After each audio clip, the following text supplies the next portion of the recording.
I work at a fire lookout tower in Montana. There's a rule about the bells you hear when there's no wind. Welcome to the Wilderness Protocol. The world believes that solitude is an absence of noise. They are mistaken. True solitude has a sound. It's the whisper of wind through a million pine needles, the distant crack of a falling branch, the low hum of the earth itself breathing. I know these sounds. They were my companions. They were the symphony that kept me sane. But there is another sound, one that only comes when all the others have gone silent. A sound that is not an absence, but a presence. My name is Arthur, and for 2 seasons I was a fire lookout at the Devil's Perch station in the Flathead National Forest, Montana. They give you a manual when you take the job.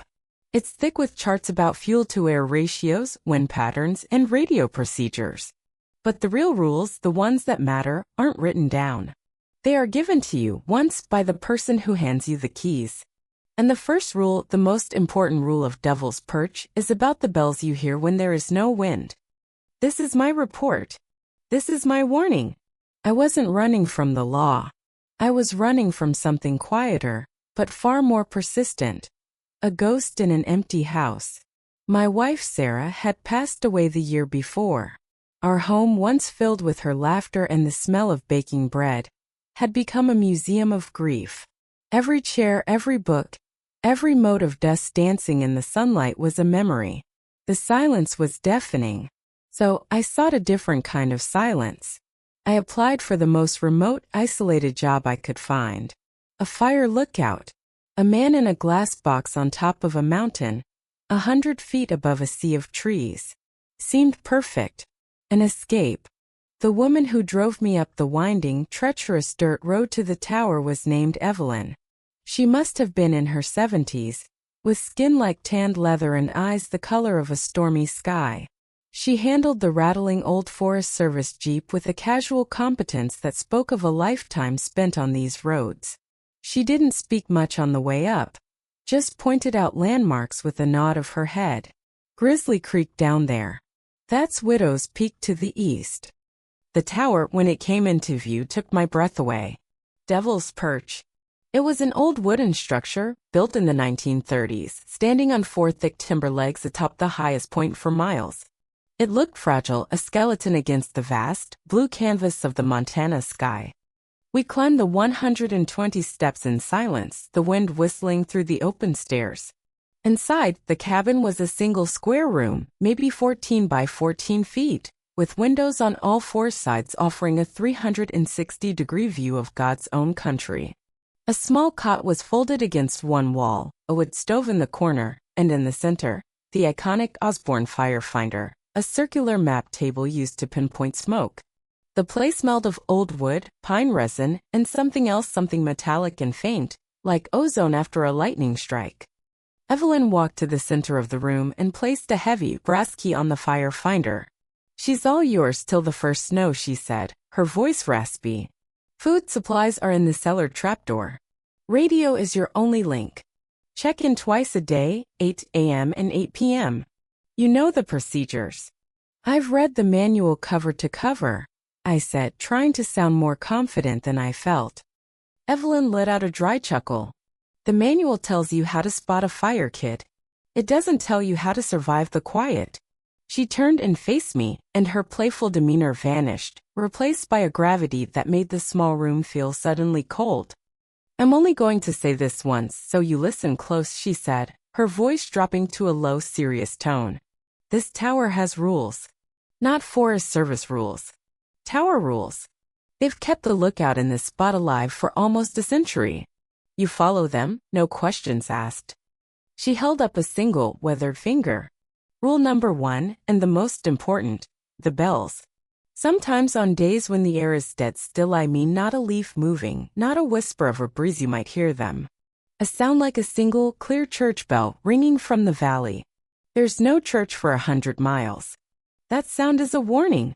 It means something is moving. Something that only hunts on still air. When you hear it, you go inside, you lock the hatch, and you do not, for any reason, look down into the forest until you hear the wind start up again. The bell is a courtesy. It's the forest telling you to mind your business. I must have had a skeptical look on my face. She saw it. "Don't give me that look," she snapped. "I'm not telling you stories to spook you. I'm trying to keep you alive." She held up a second finger. Rule number 2, the windows. You keep them clean. Every day. If they start to fog up from the outside on a clear, dry night, that means something is trying to look in. It can't see through clear glass, but it can see through condensation. You wipe the glass clean from the inside, and you light the old Coleman lantern. It doesn't like bright, direct light. A third finger joined the others. Rule number 3, the logbook. She pointed to a thick leather-bound book on a small shelf. Every lookout since 1934 has written in there. It's not just a record of weather and smoke. It's a record of occurrences. If you experience something you can't explain, you write it down. Exactly as it happened. You owe it to the next poor soul who takes this job. And if you're smart, you'll read what the others have written. Don't dismiss them as madmen. Her hand dropped. "And the last rule," she said, her voice now barely a whisper. "The visitors. You are the only person authorized to be on this mountain for the next 4 months. There are no hiking trails up here. No one gets lost and stumbles upon this tower. If you see a hiker, another ranger, anyone at all approaching your tower, they are not real. You do not answer if they call your name. You do not let them in. They are echoes, lures. The mountain gets lonely, and it will use familiar faces to try and draw you out." She stared at me, her stormy eyes searching my face, demanding I understand. "Do you have any questions?" I had a million, but the look on her face told me that asking them would be pointless. She wasn't offering a theory. She was delivering a set of immutable laws. "No, ma'am," I said quietly. "Good," she said, her tone softening slightly. "She's a good tower, Arthur. She'll take care of you if you take care of her." With that, she turned, descended the stairs, and a few minutes later, the sound of her Jeep's engine faded into the vast silence, leaving me alone on my perch, a king of a silent, green kingdom, with a set of impossible rules as my only constitution. The first month was paradise. It was the escape I had craved. The silence was a balm on my grieving soul. I fell into a routine. I'd wake with the sun, scan the horizon, make my coffee, check in on the radio, and spend the day reading, watching the clouds drift by, feeling the world and its sorrows shrink to a manageable size. I read a few entries in the old logbook, but they were mostly mundane. June 12, 1958. Clear skies. Wind 5 miles per hour from the SW. Saw a herd of elk in the basin. I dismissed Evelyn's warnings as the folksy ramblings of an old-timer, a way of personifying the wild. I was a fool. The first time it happened was a Tuesday in mid-August. The day had been unnaturally still. The kind of day where the heat presses down, sound travels for miles, and the air itself feels thick, like a held breath. I was outside on the catwalk that circled the cabin, leaning on the railing, just watching the endless sea of trees. There was no wind. The flag on the pole hung limp. The needles on the pines below were as motionless as a photograph. And then I heard it. Dong. A single, clear, resonant note. It wasn't loud, but it cut through the silence with surgical precision. It sounded exactly like a large bronze bell struck once. It seemed to come from the valley to the north, but the sound was so pure, so without echo, it felt like it was being played inside my own skull. Rule number 1, the bells. My heart jumped into my throat. I stood frozen, straining my ears. The silence that followed was even more profound than before. I remembered Evelyn's words. It means something is moving. Something that only hunts on still air. My modern, rational mind scrambled for an explanation. A sound echo from a distant town? Atmospheric trickery? But there was no town for 100 miles in that direction. And the stillness, it was absolute. I told myself it was nothing. But I found myself backing away from the railing, my eyes scanning the forest below. A new primal alertness had taken hold of me. I went inside the cabin and lifted the heavy trapdoor in the floor, peering down the long flight of stairs to the ground. Then, feeling a surge of what I could only call irrational fear, I pulled the door shut and bolted it from the inside. I didn't look down into the forest. I just waited, my breath held, until, after an agonizing 10 minutes, I felt a faint breeze stir the air, rattling the window pane. The spell was broken. That night, my curiosity got the better of me. I lit the lantern, opened the old logbook, and started reading from the beginning, really reading this time. July 22nd, 1948. Lookout H. Peterson. Air dead calm all afternoon. Heard a single bell toll from the North Valley around 4 p.m. seemed to shake the very boards of the tower. Locked the hatch as old Jedediah advised. Felt like I was being watched until the evening winds came. My blood ran cold. It wasn't just me. It wasn't new. I flipped forward. August 5th, 1967. Lookout, R. Fleming. 2 bells today. One at noon, one at 3. Both on a windless sky. After the second bell, I saw a man walking on the ridge across the basin. Too far to make out details, but he wasn't walking like a hiker. He moved too smoothly. Watched him for an hour through the binoculars. He never stopped. Just walked into the trees and vanished. Radioed it in. They told me I was seeing sunspots. September 1st, 1985. Lookout, M. Thorne. The bells have been ringing every day for a week. Always on still air. Last night the windows fogged up. Not from my breath. From the outside. I saw a shape in the condensation. Tall. Long limbs. I wiped the glass and it was gone. I am not sleeping. The quiet is too loud. I slammed the book shut. My hands were shaking. This was not folklore. This was a pattern. A documented history of fear, stretching back decades. I was not the first to feel this oppressive silence, to hear that impossible bell. I was just the latest in a long line of lonely sentinels. 2 weeks passed. The fear subsided into a low, constant hum of anxiety. I became obsessed with the wind. I would watch the flag, the trees, constantly checking for any sign of movement. The stillness which I had once craved was now my enemy. Then came the second test. It was a clear, star-dusted night. I was on the catwalk, watching the aurora borealis paint faint green curtains across the northern sky. It was breathtakingly beautiful, and for a moment, I forgot to be afraid. And of course, that's when it happened. The air was perfectly still, and the windows on the north side of the cabin began to fog up. Rule number 2, the windows. It started in the corners, a faint, milky haze creeping inward. It was a cold, clear night. There was zero humidity. It was physically impossible for condensation to be forming on the outside of the glass. It means something is trying to look in. I didn't hesitate this time. I rushed inside, my heart hammering. I grabbed the old Coleman lantern, the one Evelyn had pointed out. My hands fumbled with the pump, my fingers slick with sweat. I lit a match, the hiss and pop of it startlingly loud in the small cabin. The lantern caught with the soft hump, casting a bright, steady white light. I took a clean rag and walked to the north-facing window. The fog was thicker now, opaque. I could see nothing of the stars beyond it. And in the center of the largest pane, a shape began to form. It looked like a handprint. But the fingers were too long, too thin, and there seemed to be 6 of them. I didn't give it time to fully form. I wiped the glass furiously from the inside. The condensation vanished instantly, taking the spectral handprint with it. Through the now clear glass, I saw nothing but the stars in the dark shapes of the mountains. I placed the brightly burning lantern directly in the window, its light a defiant beacon against the oppressive dark.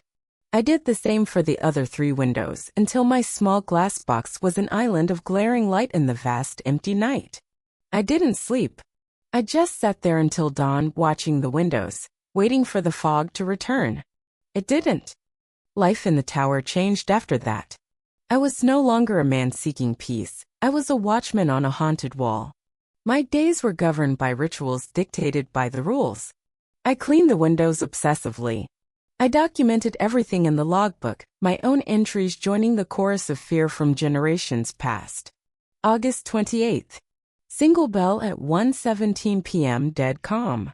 Locked hatch. Wind returned at 1:45. September 9th. North windows fogged at 2:30 a.m. 6 fingerprint observed. Wiped glass, lit lanterns. All clear by 2:35. I was managing. I was surviving. I was following the protocol. I thought I understood the game. But the mountain had another rule to teach me. Rule number 4, the visitors. It was a month later. I was mapping the progress of a small contained wildfire several miles to the south, the smoke a lazy plume against the blue sky. I was so focused on my work, so engrossed in the familiar procedures of my job, that I didn't notice him at first. I just happened to glance up from the firefinder and looked down the trail that led to the base of my tower. And there he was. A man. He was dressed as a hiker with a large backpack and trekking poles. He was standing at the bottom of the stairs looking up at me. If you see someone, they are not real. My blood ran cold. My radio, which had been silent all morning, crackled to life. It was Evelyn's voice, though I knew she was 100 miles away at the main station. Arthur, her voice rasped. There's a lost hiker reported in your sector. His name is Ben. Looks like he might be heading your way. Can you confirm visual? My hand hovered over the transmit button. It was a test. The mountain, the thing, whatever it was getting smarter. It was using the voices I trusted. It was using my own sense of duty against me. I didn't respond. I picked up my binoculars and focused on the man below. He looked normal. 50s, a bit overweight, a friendly, tired face. He looked exactly like a lost hiker should look. He waved up at me, a big, friendly wave. Hello up there, he shouted, his voice faint on the wind that had, thankfully, been blowing all day. Thank God. I've been lost for 2 days. My radio's dead. Can I come up? I just need some water. Everything in me screamed to help him. To shout back, stay right there, I'm calling it in. But Evelyn's warning and her voice on the radio just moments before held me in place. They are echoes, lures. I kept the binoculars on him, searching for something wrong. And then I saw it. His boots. They were perfectly clean. Not a speck of mud, not a scuff. He claimed to have been lost for 2 days in the rugged Montana backcountry, yet his boots looked like they had just come out of the box. And as I watched, he smiled. It wasn't a friendly smile of relief. It was a patient, knowing smile. A smile that said, I know you see me. I know you want to help. Come on. Break the rule. I lowered the binoculars, my hands shaking. I turned my back on the window, walked to the center of the room, and sat down with my back to him, forcing myself to focus on the map on the firefinder. I did not answer. I did not look again. It was the hardest thing I have ever done. I could hear him calling for another hour. His voice shifted from friendly to pleading to angry. Hey, I'm talking to you. What kind of ranger are you? I could die out here. The insults, the guilt, it all washed over me. I just sat there, tracing the contour lines on the map with a trembling finger. My jaw clenched. Finally, the shouting stopped. When I dared to look again hours later, he was gone. There were no footprints where he had been standing.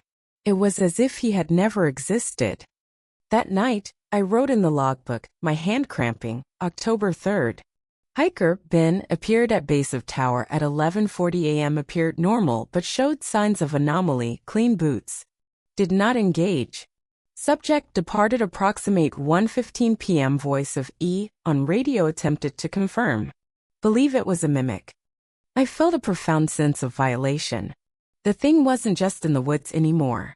It was in my radio. It knew my supervisor's voice. It knew my sense of duty. It was learning. The final test came a week later. It was the culmination of everything. The final exam for my soul. The day was dead calm. The sky was a low oppressive gray. It felt like the whole world was holding its breath. The silence was absolute. I was already on edge, pacing the small cabin like a caged animal. At exactly 3:33 p.m., the bell rang. It wasn't one toll. It was a frantic, continuous peal. Dong, dong, dong, dong, one after another, a wild, desperate, clanging alarm. It was not a warning anymore. It was a declaration of war. I slammed the hatch shut and bolted it. My heart was a jackhammer. I ran to the windows. They were already fogging over, all four at once, a milky white film spreading like a disease across the glass. I scrambled for the lanterns, my hands shaking so badly I dropped one, the glass shattering on the wooden floor. I got the other three lit, their white glare pushing back against the encroaching gloom. I placed them in the windows, my own defiant lighthouses against a sea of unseen horror. Then the whispers started. Not on the radio. Not in my head. They were outside. All around the tower. Dozens of voices, hundreds, all whispering at once. Some were voices I knew, Evelyn, my father, old friends. Others were strangers. But one voice cut through them all, clear and close, as if she were standing right on the catwalk outside my window. It was Sarah's voice. "Arthur," it whispered, full of the warmth and love I missed so desperately. "Let me in, honey. It's so cold out here." A sob caught in my throat. I stumbled to the window, peering through the small patch of glass kept clear by the lantern's heat. I could see a shape in the fog outside. The silhouette of a woman. My wife. "I know you're in there, Artie," the voice cooed, using the pet name only she had ever used. "I came back. I told you I'd never leave you. Just open the door." This was its masterpiece. Its cruelest, most perfect lure. It had reached into the deepest, most wounded part of my soul and pulled out the one thing I couldn't fight. Hope. "Sarah," I whispered, my hand touching the cold glass. "Yes, my love," the voice said, full of relief. "It's me. I'm here. Just let me in." I looked at the logbook sitting open on the table. The last entry was mine from the night before. Weather clear. All quiet. A lie. It was never quiet. And as I stared at the page, new words began to appear. The ink was a watery black, bleeding onto the page as if written by an invisible, weeping pen. It was not my handwriting. It was a frantic, terrified scrawl. It was the handwriting of M. Thorne, the lookout from 1985. It has her voice. Don't listen. It's not her. It wears her memory like a coat. Don't let it in. The book was talking to me. The ghosts of the tower, the spirits of the other lookouts who had faced this, they were screaming at me across the decades. "She's a lie," I whispered to myself, clutching my head. "She's not real." "Of course I'm real, Arthur," Sarah's voice said, now tinged with a wounded sadness. "Don't you love me anymore? Don't you miss me? I can take the pain away. We can be together. No more loneliness. No more silence." It knew. It knew everything. I was at my breaking point. I looked from the warning in the logbook to the shape in the window. My mind was tearing itself apart. Part of me, the grieving, lonely husband, was already reaching for the bolt on the door. But the other part, the ranger, the watchman who had learned the protocol, held me back. I had to choose. I took a deep breath. I looked at the shape in the window, at the memory of my wife, and I spoke, my voice a raw, broken thing. "You are not her," I said, the words tasting like ash. "You are just an echo in an empty place. And you are not welcome here." I did not shout. I did not scream. I just stated a fact. I drew a line. The reaction was instantaneous and violent. The whispering stopped. The shape of my wife in the window distorted, stretched, and then dissolved back into the fog with a sound like a final gasping sigh. And then the tower shook. It was a physical impact, a colossal blow that struck the base of the structure. I was thrown to the floor. The lanterns toppled, their light extinguished, plunging the room into darkness. The tower groaned, the old wood screaming in protest. Something was trying to tear it down. Something was angry. I crawled in the dark, my hands searching for anything. I found one of the fallen lanterns, its metal casing hot. I fumbled for my lighter. The tower shook again, more violently this time. I could hear the thick timber legs splintering. I got the lantern lit. In its flickering, unsteady glow, I saw the windows. They were no longer fogged. They were covered in a thick, black, tar-like substance, streaked as if by giant claws. And the sound, a deep, rhythmic, scraping sound from below. It was climbing the stairs. I scrambled to the trapdoor and threw my weight against it, just as something slammed into it from below with incredible force, shaking the entire cabin. Splinters rained down. I knew I was going to die. I had defied it. I had named it a liar. And now it was coming for me. I closed my eyes, waiting for the final impact for the wood to give way. And then I heard it. A faint whisper at first, then growing stronger. The sound of wind. A gust hit the tower, making it sway. Then another, stronger this time. The scraping from below stopped. The pressure against the trapdoor ceased. I could hear the wind howling now, a beautiful, powerful living sound. It was tearing the unnatural fog to shreds, cleansing the air. The silence was broken. The hunt was over. I lay there on the floor for a long time, listening to the symphony of the wind. When dawn came, I unbolted the hatch and looked outside. The world was clean, washed new by the storm. But the catwalk railing on the north side was bent and twisted, and there were deep, gouge-like scratches in the wood of the tower legs, starting from the ground and going all the way up. My tour of duty ended a week later. I didn't say a word about what happened. I just packed my things. As I was leaving, I made one final entry in the logbook. October 21st. It came. It used her voice. I followed the protocol. The tower still stands. I left the logbook and the key on the fire finder. I didn't look back as I descended the stairs for the last time. I had come to this place seeking silence, and I had found it. But I learned that there are two kinds of silence in this world. There is the empty silence of loss, and there is the full, waiting silence of something ancient and hungry. And you'd better pray you only ever have to deal with the first one. Thank you for tuning in to this broadcast from the Wilderness Protocol. Every remote place has its story, and every story has its rules. The wise learn them. The foolish break them. And some are forced to become a part of them.